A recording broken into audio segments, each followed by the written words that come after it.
Hello everyone, RH Kotak Primary School welcomes you all in online education, Standard 4, Subject English. Revision 1. ઇંગ્લિશમાં આપણે unit કરી લીધું 4. હવે આપણે કરવાનું છે રિવિઝન 1. રિવિઝન 1માં એક્ટિવિટી નંબર 1. સૌથી પહેલાં તો હું આજે જે કાંઈ પણ તમને સમજાવું એ પહેલાં સમજી લેજો અને લાસ્ટમાં આખો વિડીયો સમજાઈ જાય પછી તમે લખજો. Let's start. આપણે સમજી લઈએ. ચલો ફટાફટ. બંધ બેસતા ન હોય એ શબ્દને ફરતે સર્કલ કરો. શું કહે છે કે જે શબ્દ બંધ બેસતા ન હોય એટલે કે એકબીજા સાથે કનેક્ટેડ ન હોય એવા શબ્દને એકને અલગ જે હોય એના પર સર્કલ કરવાનું છે. એટલે 3 શબ્દ હોય એ સરખા હોય. સરખા ઇન ધ સેન્સ એનો મિનિંગ એટલે કે એ રિલેટેડ હોય. કલર હોય તો બધા કલરના જ નામ હોય, વ્યક્તિના નામ હોય તો બધા વ્યક્તિના જ હોય. એવી રીતે જોઈએ આપણે કઈ રીતે છે. First, red, blue, big, green. Red, blue અને ગ્રીન એ કલરના નામ છે તો અલગ કયું પડ્યું? બિગ. તો એમાં સર્કલ કરવાનું. Second, doctor, tailor, sister, teacher.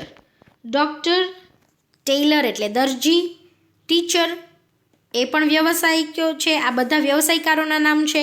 તો સિસ્ટર છે એટલે સિસ્ટર એટલે કે બહેન એ અલગ પડે છે એટલા માટે એમાં સર્કલ કરીશું. Third, elephant, cat, nurse, dog. Elephant એટલે હાથી, કેટ એટલે બિલાડી, નર્સ એટલે કે જે દર્દીઓને દવા આપે, ઇન્જેક્શન એમનું જે ધ્યાન રાખે એ, ડોગ એટલે કૂતરો. તો જુઓ કોણ અલગ પડે છે આમાંથી? નર્સ અલગ પડે છે. બાકી 3 પ્રાણીઓના નામ છે એટલા માટે તો નર્સ પર સર્કલ આવશે. Fourth, banana, apple, ball, grapes. Banana, apple અને ગ્રેપ્સ એ 3 ફ્રૂટ્સ છે તો બચ્યું કોણ? બોલ. તો બોલમાં સર્કલ આવશે. Next one, small, big, brown, tall. Small એટલે નાનું, બિગ એટલે મોટું, ટોલ એટલે લાંબુ, બરાબર ઊંચું એ કહીએ આપણે એને. બ્રાઉન કલરનું નામ છે તો એ અલગ પડે છે એટલા માટે એમાં round. Sixth, round, square, yellow, triangle. Round એટલે ગોળ, સ્ક્વેર એટલે ચોરસ, યલો એટલે પીળો, ટ્રાયંગલ એટલે ત્રિકોણ. તો આમાંથી શું અલગ પડે છે? યલો. કારણ કે બીજા 3 શેપ્સના નામ છે, આકારોના નામ છે એટલા માટે યલો અલગ પડે છે તો એમાં સર્કલ કરીશું. આ થઈ તમારી એક્ટિવિટી નંબર 1. નેક્સ્ટ જોઈએ એક્ટિવિટી 2. પતંગનું ચિત્ર દોરો. તમારે જ્યાં ખાલી જગ્યા આપી છે ઓરેન્જ કલરમાં એમાં તમારે પતંગ દોરવાની છે, કાઇટ ડ્રો કરવાની છે. એકદમ સરસ. જુઓ અહીંયા મેં પણ ડ્રો કરેલી જ છે. એની બાજુમાં છે બલૂન્સ આપેલા છે એ જોઈએ. પહેલાં નીચેનું રીડ કરીએ આપણે. નીચે આપેલી ખાલી જગ્યામાં તમે દોરેલ પતંગની સાઇઝ, કલર અને શેપ ઉપર ફુગ્ગામાં આપેલા શબ્દોમાંથી યોગ્ય શબ્દની પસંદગી કરી લખો. ઉપર જુઓ બલૂન્સ આપેલા છે રાઇટ હેન્ડ સાઇડ જમણી બાજુ. એમાં શું લખેલું છે? સ્મોલ એટલે નાનું, રેડ એટલે લાલ, બિગ એટલે મોટું, લોંગ એટલે લાંબુ, સ્ક્વેર એટલે ચોરસ, બ્લુ એન્ડ વ્હાઇટ કલરના નામ છે, વાદળી અને સફેદ. તો આમાં શું કીધું છે? સૌથી પહેલાં સાઇઝ લખવાની છે. તો જોઈએ. This is my kite. આ મારી પતંગ છે. ઇટ ઇઝ અ ખાલી જગ્યા kite. It is a small kite. Size લખવાની છે તો સાઇઝમાં સ્મોલ અથવા તો બિગ બે ઓપ્શન છે આપણી પાસે. તો આપણી પાસે નાની પતંગ છે એટલા માટે આપણે સ્મોલ લખીશું. ઇટ ઇઝ પછી તમારે લખવાનો છે કલર લખવાનો છે. જુઓ ઉપર તમને કીધું જ છે સાઇઝ, કલર અને શેપ. તો સાઇઝ કઈ આવશે? સાઇઝ આપણે લખી સ્મોલ. હવે શું આવશે? કલર. It is red. લાલ કલરની છે. હવે લખવાનું છે શેપ. કયા શેપની છે? શેપ તો આપણને કેટલા આપેલા છે? એક જ શેપ આપેલો છે તો આન્સરમાં એ જ આવે. It is square in shape. It has a blank tail. Tail એટલે કે પૂંછડી. એને છે કેવી છે? તો હવે આમાંથી કયા બચ્યા ઓપ્શન? કયા? Blue and white. તો બ્લુ એન્ડ વ્હાઇટ તો આવે નહીં, એની પૂંછડી કેવી છે? લાંબી છે. તો એનો જવાબ આવશે long. It has a long tail. તેને લાંબી પૂંછડી છે. તો આ થઈ તમારી એક્ટિવિટી 2. નેક્સ્ટ જોઈએ એક્ટિવિટી 3. અહીં લીંબુનું શરબત બનાવવાની રીત આપેલી છે.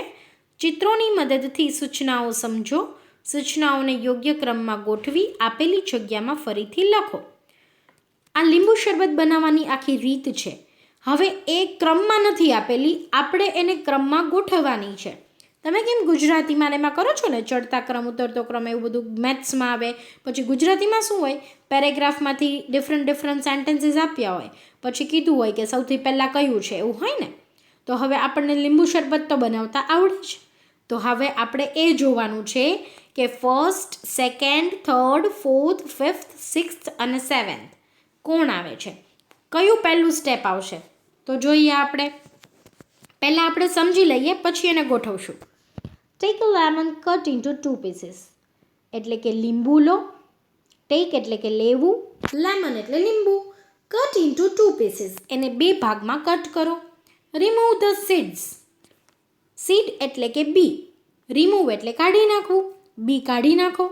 Squeeze out the juice into a glass. Squeeze એટલે કે નીચવી દો. સ્ક્વીઝ આઉટ ધ જ્યુસ, એની અંદરનું જે જ્યુસ છે એ નીચવી દો. Into a glass. ઇન્ટુ એટલે કે અંદર, અ ગ્લાસ એટલે કે ગ્લાસની અંદર. હવે જુઓ, ફર્સ્ટ સ્ટેપ શું થયું? ફર્સ્ટ સ્ટેપ થયું તમારું આ ફર્સ્ટ, આ સેકન્ડ, આ થર્ડ. હવે કયું આવશે?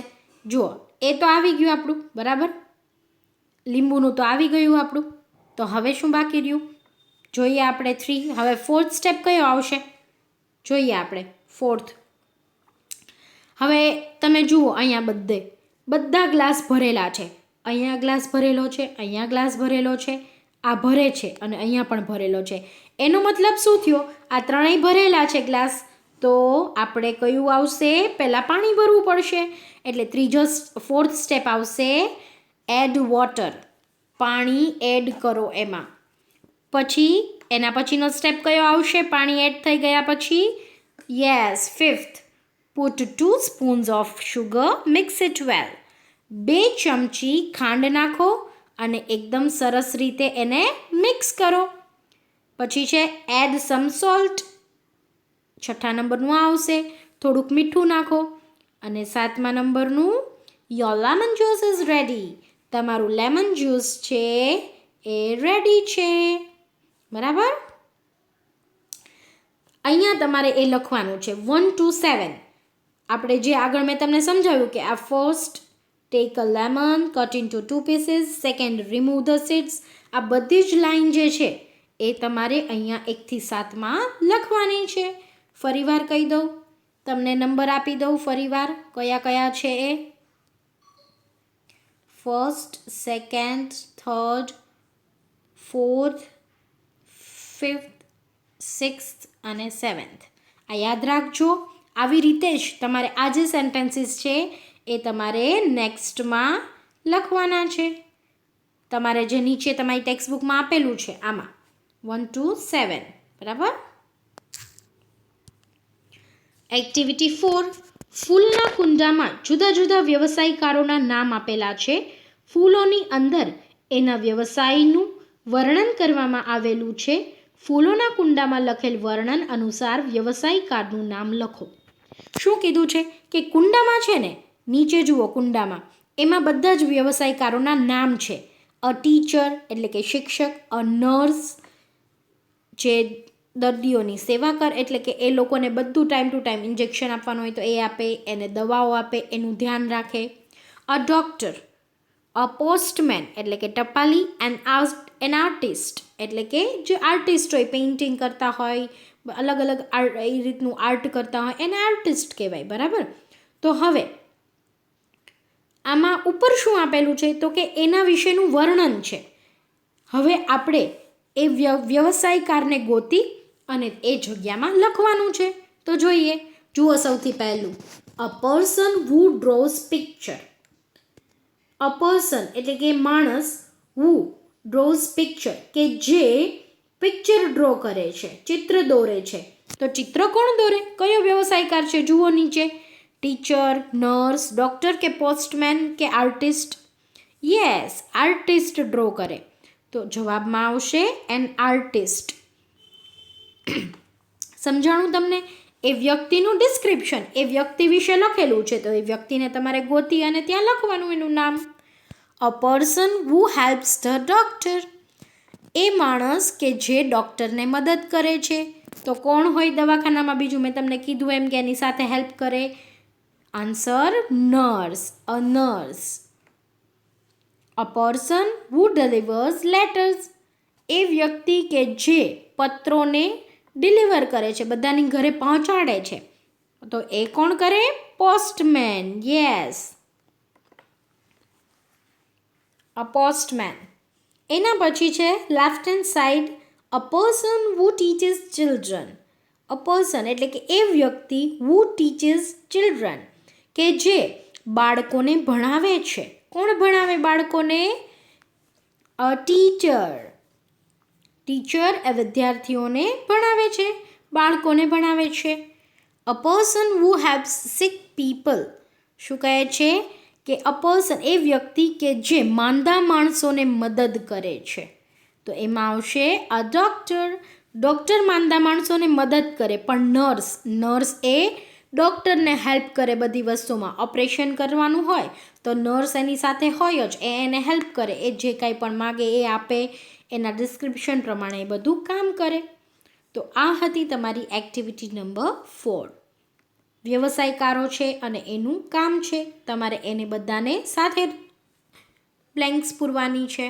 ચલો, આ હતી એક્ટિવિટી 4, રિવિઝન નંબર 1 અહીંયા કમ્પ્લીટ થાય છે.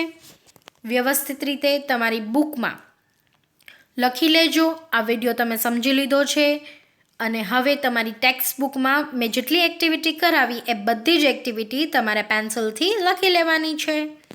Thank you. Bye bye.